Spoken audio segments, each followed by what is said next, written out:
one little side thing that I'm going to do here, and it has to do with what's called the spider that controls the hot and cold and the fan speed, the recycle, as well as fresh air, all those controls.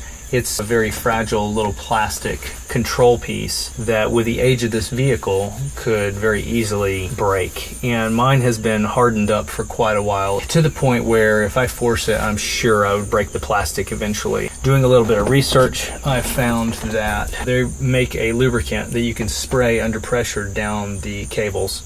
And this one's made by Blaster, same guys who make PV Blaster.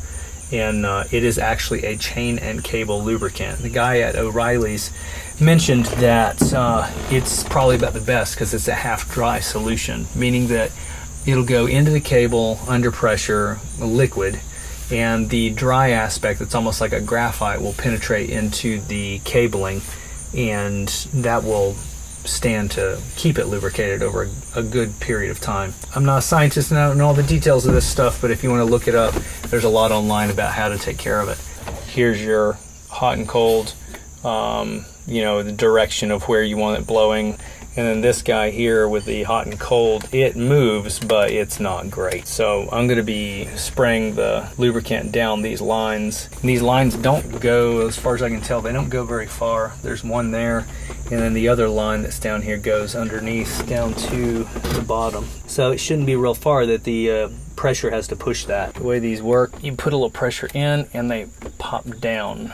Press in the little wings and it'll pop off. Yeah, just like that.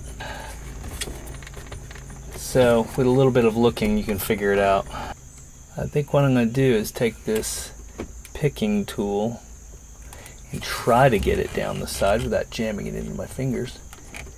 Yeah, just open it up a tiny bit. Supposedly, you're supposed to get it in there until it comes out the other end. So I'm going to just do this one at a time so I don't get them all mixed up. All the difference in the world. Now, no problem at all.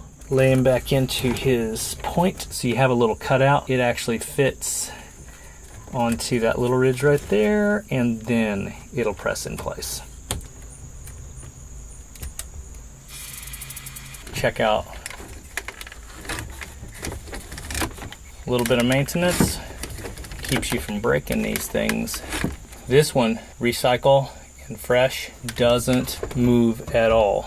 I found that this pin right here had snapped, and so my arm was not sitting anywhere where it's supposed to anyway. So I epoxied that back in place and then filled the well with epoxy, so I've got to reseat all of that on top of the little pivot point.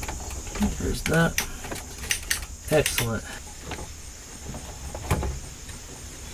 Maybe it'll hold. And then I put that back on the little receiver.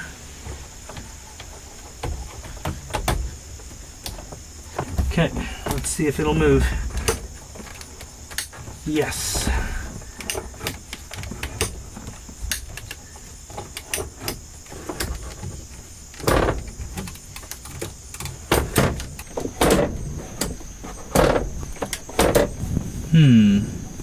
I was noticing that when I got these cables lubricated, that it was not fully opening to defrost. So it was still, there's some stiffness there when I would try to toggle all the way over to defrost. In looking at the little air mixer in here and the two trap doors, the trap door leading to the defrost was not opening.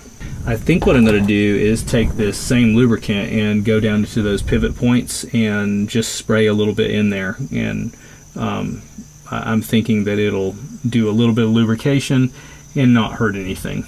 So I'm going to give that a shot.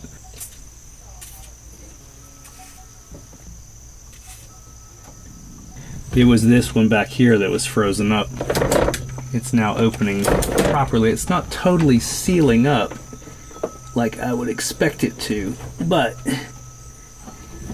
it'll leak a little bit of air.